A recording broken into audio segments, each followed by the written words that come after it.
Kamusta mga kalakbay? Handa na ba kayo na tuklasin at alamin ang isa sa mga pantikan, ang maikling kwento?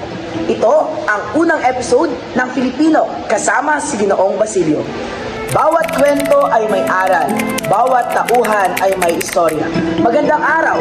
Ngayong araw, pag-uusapan natin ang maikling kwento, isang makapangyarihang anyo ng pantikan na puno ng aral at damdamin.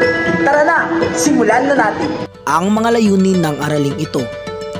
Una, nalalaman ang mga elemento ng maikling kwento at kahulugan nito.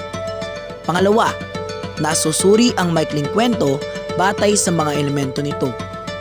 Pangatlo, nakabuo ng sariling maikling kwento gamit ang mga elemento nito.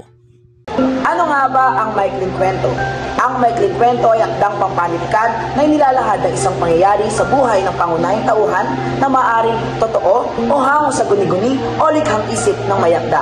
Ito ay maikli at nababasa sa isang upuan.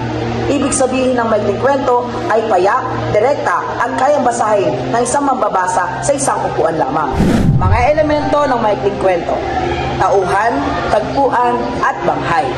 Unang elemento, tauhan, na ipapahayag niya ang kanyang isipan na darama, ikinikilos at gustong ipabatid sa mga mambabasa. Ibig sabihin, ang tauhan, ito ang kumikilos sa isang maikling kwento. Pangalawang elemento, tagpuan. Tumutukoy ito sa buok o tagpuan ng isang pangyayari ng mga tagpo sa akda. Nasasalamin dito ang kaugalian ng mga tauhan. Ibig sabihin, ito ang ganapan ng isang maikling kwento.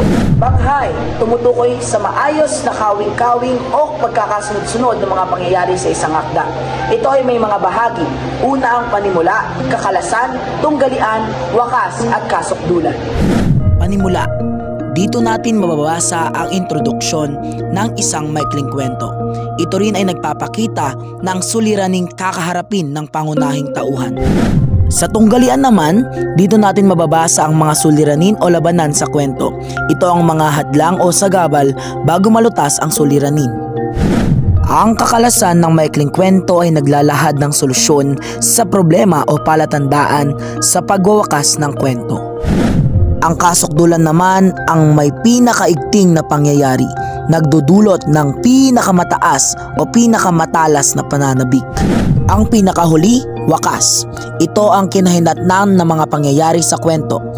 Dito natin mababasa ang pinakahuling parte ng maikling kwento na kung saan nagsasaad ng konklusyon kung ano ang nangyari sa isang maikling kwento. Ngayon, ating subukan ang iyong mga natutunan. Ako ay nag-iwan ng isang link sa ibaba na kung saan maaari mong sagutan ng iba't ibang mga katanungan na nakapaloob sa paksa natin ngayong araw. Nawa, kayo ay may mga natutunan ngayong araw sa ating mga aralin. Paalam!